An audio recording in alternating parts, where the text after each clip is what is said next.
আপনি যদি আমাকে 15 মিনিট সময় দেন, তাহলে আমি আপনাকে এমন একটি চিকিৎসার কথা বলবো, যে চিকিৎসা হাজারো নারীকে 10 বছরের বন্ধ্যাত্ব সমস্যা থেকে মুক্তি দিয়েছে। আপনিও মা হতে পারেন, ওষুধে না হলে এই পথে। আমি ডাক্তার কৌশিক রায়চৌধুরী। গত 37 বছরে 20,000-এরও বেশি মহিলার চিকিৎসা করেছি, যারা বন্ধ্যাত্ব রোগে ভুগছিলেন, এবং তাদেরকে মা হওয়ার রাস্তা দেখাতে পেরেছি ইউরোগাইনি চিকিৎসার মাধ্যমে। আমি এই ভিডিওতে দেখাবো শুধুমাত্র ওষুধের দ্বারা চিকিৎসা করলে মা হওয়া সম্ভব নয়, এবং মহিলাদের শরীরে কি গঠনগত ত্রুটির কারণে তিনি মা হতে পারছেন না, এবং ইউরোগাইনি চিকিৎসায় কিভাবে মা হওয়া সম্ভব, সেটা আমি এবার দেখাতে চলেছি এই ভিডিওতে। আপনাদের একটা ঘটনা বলি। একটি মেয়ে কিছুদিন আগে আমার কাছ থেকে এলো। সে গঙ্গাসাগরে থাকে। তার বিয়ে হয়েছে বছর 4, কিন্তু তার বাচ্চা হচ্ছে না। বাচ্চা না হওয়ার কারণ হিসাবে অনেক ডাক্তার সে দেখিয়েছে, কিন্তু দুঃখজনক ঘটনা হলো যে রোগের আসল কারণ কিছুতেই বোঝা যাচ্ছে না। তা আমার কাছে আসার পরে আমি তাকে কিছু প্রশ্ন করেছিলাম। সেই প্রশ্নগুলোর মধ্যে ছিল যে, তুমি বিয়ের আগে বা পরে কি ধরনের কাজকর্ম করো বাড়িতে? তার কাছ থেকে জানতে পারলাম সে বাড়িতে ভারী জলের বালতি তোলে, কল পাম্প করে, বড় বড় কাপড় কাচে। তখন আমার একটা সন্দেহ হলো যে আরো কিছু প্রশ্ন করা দরকার এই বিষয়ে। আচ্ছা, তুমি যখন মেলামেশা করো তোমার ধাতুটা কি বেরিয়ে চলে যায়? সে বলল হ্যাঁ।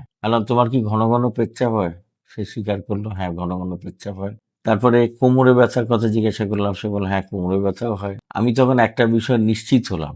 সেটা কি বিষয় ছিল এবং কেন যে বন্ধ্যাত্ব হচ্ছিল, এবার আপনাদের আমি কিছু ডায়াগ্রামের মারফত বোঝাবো। সেটা আবার দেখতে থাকুন। আমি যেটা বলছি একটু মন দিয়ে দেখুন। এটা নাভি, এটা তলপেট, এটা মেয়েদের জরায়ু, এটা পেচ্ছাপের থলি, এখানে পর্দা থাকে। এটা ডিম্বাশয় ডান দিক, এটা ডিম্বাশয় বাঁ দিক। এটা শিরদাঁড়ার হাড়, এখান দিয়ে নার্ভ বেরিয়েছে। এটা মাসিকের ঘর। আচ্ছা, এবার ঘটনাটা কি হয়েছিল? সে ভারী কাজ করার জন্য পেচ্ছাপের থলির সামনে একটা পর্দা ছিল, সেটা ছিঁড়ে গেল। এই পর্দাটা ছিঁড়ে যাওয়ার পরে পেচ্ছাপ জমতে শুরু করলো এখানে।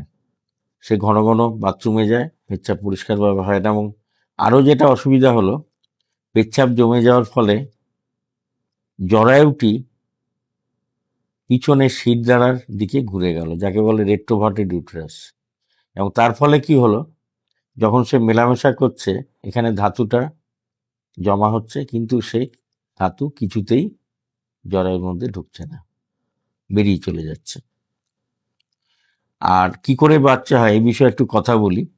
এই যে ডিম্বাশয়, এই ডিম্বাশয় থেকে প্রতি মাসে ডিম ভরে, কখন এখান থেকে কখন এখান থেকে ডিম এখানে এই ফ্যালোপিয়ান টিউব দিয়ে ধরে ঢুকে অপেক্ষা করে।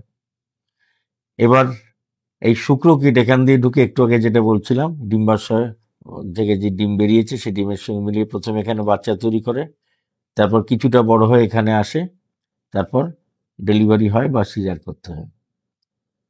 এবার ঘটনা হচ্ছে, জরায়ু উল্টে যাওয়ার জন্য শুক্রকীট ঢুকছে না এবং ডিমের সঙ্গে তার দেখা হচ্ছে না, যার জন্য বাচ্চা তৈরি হচ্ছে না। আচ্ছা, এবার আরেকটি কথা বলি এই প্রসঙ্গে। এটা যদি বা তার প্রেগনেন্সি বাই চান্স হয়, এই বাচ্চা কিছুটা বড় হয়ে এখানে এলো, কিন্তু জরায়ুটা উল্টে থাকার জন্য বাচ্চাটা আর বাড়তে পারলো না। সে জরায়ুর যে উপরে পোর্শনে ছিল এবং সেখানে সে হাড়ের খাঁজে আটকে গিয়ে অসময়ে তার অ্যাবর্শন হয়ে গেল। এরকম ঘটনা ঘটছে, যদিও এটা এখানে প্রাসঙ্গিক না, তবু বললাম। আচ্ছা, এবার বাচ্চা না হওয়ার কারণ একটা বললাম, কি জরায়ুটা উল্টে যাচ্ছে, পেচ্ছাপের থলি চাপে শুক্রকীটের সঙ্গে ডিমের দেখা হচ্ছে না, সেজন্য বাচ্চা আসছে না। তাহলে কি বোঝা গেল? যে ভারী কাজ করার জন্য তার ডিসপ্লেসমেন্ট হয়েছে পেলভিক অর্গানে, তার মানে পেচ্ছাপের থলি, জরায়ু, এগুলো ডিসপ্লেসমেন্ট হয়েছে, যার জন্য বাচ্চা এলো না, শুক্রকীটের সঙ্গে ডিম্বাণু দেখা হলো না। এই একটা কারণ।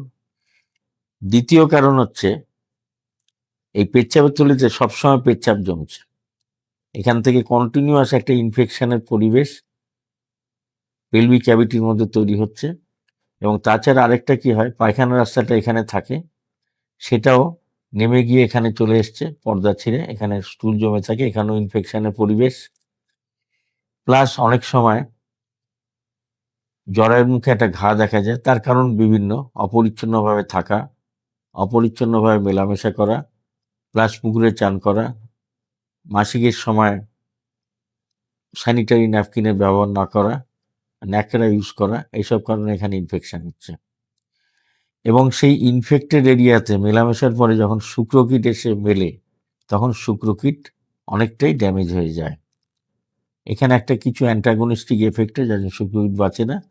তারপরে ধরুন যে কটা ঢুকলো সেটাও ডিমের সঙ্গে তার দেখা হলো না।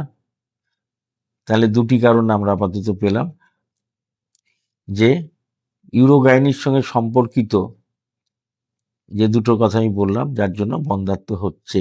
আচ্ছা, এইবার আরেকটা জিনিস শুনে নিন। ধরুন একটা বাচ্চা হলো, বাচ্চা হওয়ার পরে কি কি ঘটনা ঘটে সেগুলো আর বলি। মনে করুন এখানে একটা বাচ্চা, এখান দিয়ে ডেলিভারি হলো।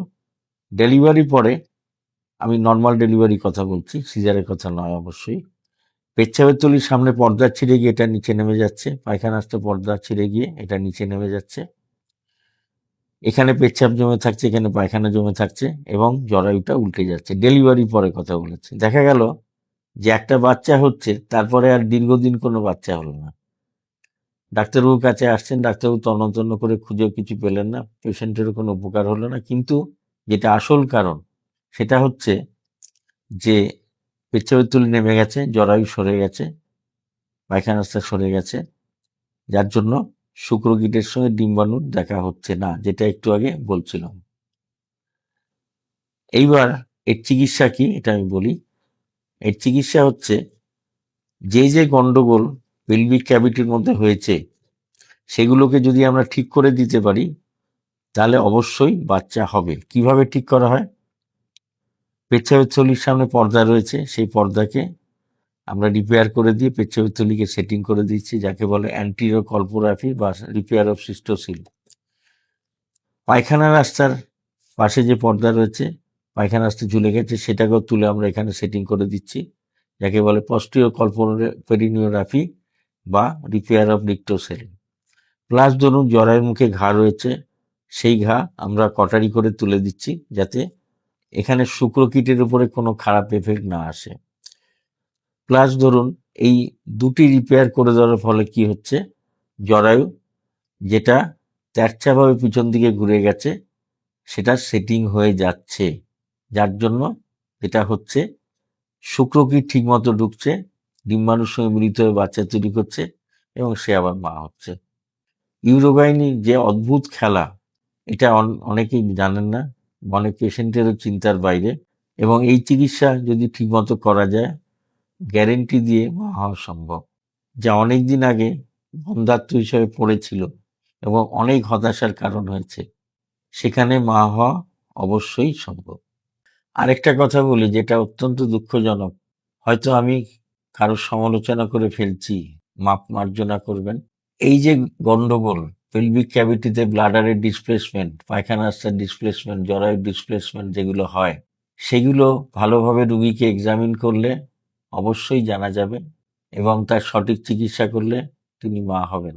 রুগীকে সঠিকভাবে পরীক্ষা না করে বা তার কাছ থেকে প্রপার ইতিহাস না শুনে যদি চিকিৎসা করা হয়, তাহলে কিন্তু চিকিৎসা ভুল হয়ে যাবে এবং কোনো ফল হবে না, এবং পেশেন্টও হতাশায় ভুগবেন। এই ব্যাপারে অত্যন্ত সচেতন হওয়া দরকার। এটা আমি হয়তো জানি না, এটা বলে হয়তো ঠিক করলাম কিনা, কিন্তু আমার মনে হচ্ছে এটা বলার এখন সঠিক সময়। এবার গল্পের শেষাংশ বলি। সেই ভদ্রমহিলা যখন জানতে পারলাম যে তার বিয়ের আগে তিনি ভারী কাজ করেছেন এবং তার ফলশ্রুতি হিসাবে তার পেলভিক ক্যাভিটিতে ব্লাডারের স্থানচ্যুতি হয়েছে, রেকটামের স্থানচ্যুতি হয়েছে, ইউটেরাস স্থানচ্যুতি হয়েছে, তাকে বলা হলো এবং বলা হলো যে এগুলোকে ঠিক করে দেওয়া হবে। তিনি রাজি হলেন, তার স্বামীও রাজি হলেন।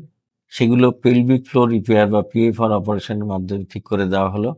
পরবর্তীকালে তার সমস্ত ঝামেলা মিটে গেল এবং তিনি অত্যন্ত নিরাপদে মা হলেন। খুবই আনন্দের ব্যাপার হলো, আমার জন্য বটে, তাদের জন্য বটে। একটা কথা বলি, এই ঘটনা আপনার জীবনেও ঘটতে পারে, এবং এর সমাধান আমি বললাম। যদি সঠিকভাবে ইউরোগাইনিক চিকিৎসা প্রয়োগ করা যায়, তাহলে অবশ্যই মা হওয়া সম্ভব, যেখানে এই কারণ যেগুলো আমি বলেছি, কারণে তিনি বন্ধ্যাত্ব রোগে ভুগছেন। আপনাদের যদি এই সংক্রান্ত কোনো সমস্যা থাকে আমার সাথে যোগাযোগ করতে পারেন। আমি আপনাদের সঠিক পথ দেখানোর চেষ্টা করব।